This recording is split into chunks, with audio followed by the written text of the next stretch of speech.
नमस्कार शेतकरी मित्रांनो, स्वागत आहे पुन्हा एकदा एका नवीन व्हिडिओमध्ये व नवीन अपडेटमध्ये. नियमित कर्जफेड करणाऱ्या शेतकऱ्यांना एक मोठा दिलासा मिळाला आहे. जे रेग्युलर शेतकरी कर्ज भरतात अशा शेतकऱ्यांना एक मोठा दिलासा राज्य शासनाकडून देण्यात आलेला आहे.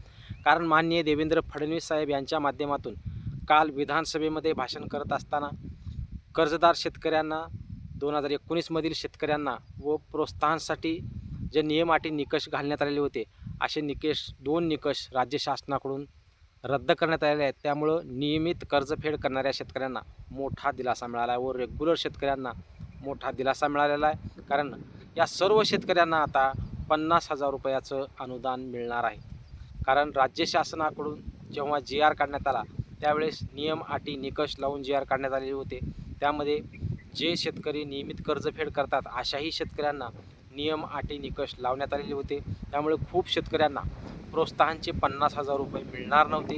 परंतु आता राज्य शासनाने परत नियमामध्ये बदल करून कर्जमाफी प्रक्रियेमध्ये बदल करून प्रोत्साहनधारक शेतकऱ्यांना एक दिलासा देण्याचा प्रयत्न राज्य सरकारकडून करण्यात आलेला आहे. त्यामुळे राज्यातील शेतकऱ्यांना जे नियमित कर्जफेड करतात, नियमित कर्जाची उचल करतात, फेड करतात, अशा शेतकऱ्यांना आता 50,000 रुपये सर्व शेतकऱ्यांना. कारण नियमित शेतकरी कर्जफेड करणाऱ्या शेतकऱ्याची संख्या जास्त आहे. खूप शेतकरी आपलं कर्ज लोकांचे पैसे उसनवारी करून बँकेचं कर्ज भरतात आणि परत कर्ज रिन्युअल करतात आणि रिन्युअल केल्यामुळे त्या शेतकऱ्यांना एक राज्य शासनाकडून प्रोत्साहन देणं खूप महत्त्वाचा मुद्दा होता.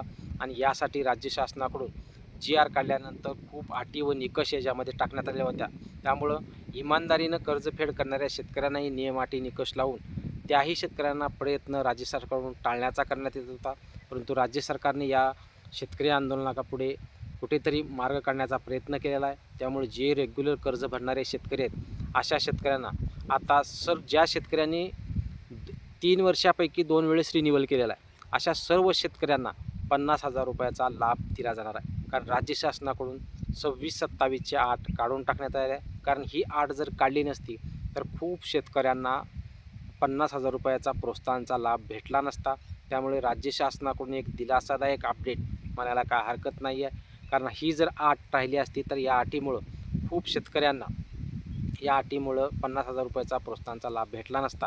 परंतु राज्य सरकारने शेतकऱ्याची परिस्थिती पाहता खूप महत्त्वाचे 2 निर्णय कालच्या अधिवेशनाच्या शेवटच्या दिवशी घेतलेले आहेत. आणि हा निर्णय अपेक्षितच होता, खूप दिवसापासून प्रलंबित होता. रोहितजी पवार असो, तुपकर असो, नवले असो, बच्चूभाऊ कडू असो यांच्या माध्यमातून वेळोवेळी आंदोलनं करून हा प्रश्न मार्गी लावण्याचा प्रयत्न करण्यात आला आणि त्या प्रयत्नाला अखेर यश आलं आणि राज्य सरकारला त्यांच्या आंदोलनापुढे झुकावं लागलं आणि शेवटी राज्य सरकारला निर्णय घ्यावाच लागला. माननीय मुख्यमंत्री यांनी भाषण करताना हेही स्पष्ट केलं की आम्ही शेतकऱ्यांवर कुठलीही अडचण येऊन देण्याचा प्रयत्न नाही, जाणीवपूर्वक कुण्याही शेतकऱ्यांना आम्हाला टाळण्याचा प्रयत्न आम्ही करत नाही. परंतु राज्याची आर्थिक परिस्थिती पाहता व शेतकऱ्यांना एक चांगली सवय लागावी या अर्थाने आम्ही काही निर्णय अटी टाकल्या होत्या. परंतु सध्याची परिस्थिती पाहता राज्य सरकार हा निर्णय मागे घेत असल्याचे स्पष्ट केलेलं आहे. त्यामुळं प्रोत्साहनला जे 25-26 व 26-27ची अट टाकण्यात आली होती त्या अट दूर केल्यामुळं आता खूप रेग्युलर शेतकऱ्यांना 50,000 रुपये प्रोत्साहनाचा लाभ भेटणार आहे. खूप दिवसापासूनची प्रतीक्षा आहे. प्रत्यक्ष अंमलबजावणी कधीपासून होणार ही पण अपेक्षा आहे. परंतु मित्रांनो, या 2 अटी जर काढल्या नसत्या, महत्त्वाच्या म्हणजे प्रोत्साहनधारकांना ही जर 26-27, 25-26ची जर अट काढली नसती तर या शेतकऱ्यांना प्रोत्साहन मिळण्यासाठी 1 वर्षासाठी वाट पाहावी लागली असती. त्यामुळं सध्या आता ह्या 2 अटी काढल्यामुळं आता फक्त राज्य शासनाकडून 23-24, 22-23, 23-24 आणि 24-25 मध्ये ज्या शेतकऱ्यांनी रिन्युअल केलं त्या 3 वर्षापैकी कमीत कमी 2 वर्ष जर तुम्ही रिन्युअल केलेला असेल तर तुम्हाला प्रोत्साहन 50,000 रुपयाचा लाभ भेटणार आहे. त्यामध्ये कुठलाही शेतकरी वंचित राहणार नाही. त्यामुळं या निर्णयामुळे खूप शेतकऱ्यांना आता प्रोत्साहनाचा लाभ भेटणार आहे. आणि आता उर्वरित सर्वच शेतकऱ्यांना, जे शेतकरी रेग्युलर कर्जफेड करतात अशा सर्वच शेतकऱ्यांना ही अट काढल्यामुळं आता 50,000 रुपयाचा लाभ मिळणार आहे. त्यामुळं राज्य सरकारचेही धन्यवाद, ज्या शेतकऱ्यांनी शेतकऱ्यांसाठी आंदोलनं केली अशाही नेत्यांचंही धन्यवाद. कारण त्यांच्यामुळंच आज या शेतकऱ्यांना लाभ मिळणार आहे. कारण आता हे शेतकरी वंचित राहू शकले असते, कारण नियमित कर्जफेड करूनही शेतकरी वंचित राहू शकले असते. त्यामुळे एक महत्त्वाची अट राज्य शासनाकडून काढल्यामुळं आता जास्तीत जास्त म्हणजे सर्वच शेतकऱ्यांना आता प्रोत्साहनाचा लाभ भेटणार आहे. फक्त ते शेतकरी रेग्युलर असावे लागणार.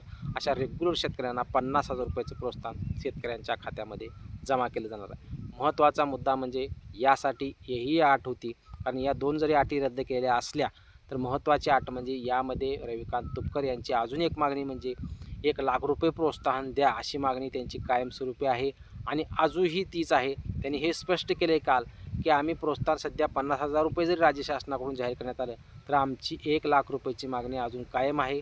त्यामुळे लवकरच त्याबाबतही निर्णयासाठी आम्ही पुढची भूमिका घेऊ असे त्यांनी स्पष्ट केले.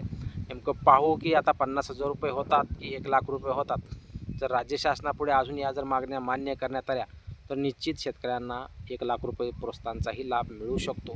त्यामुळे सध्या तरी 2 अटी जरी बाजूला केल्यामुळं खूप शेतकऱ्यांना या त्याचा लाभ मिळणार आहे. त्यामुळे हीच एक अपडेट सर्व शेतकऱ्यांनी द्यायची होती. चॅनलवर जर तुम्ही नवीन असाल तर चॅनलला सबस्क्राईब करा व जास्तीत जास्त शेतकऱ्यांपर्यंत व्हिडिओ शेअर करा. धन्यवाद.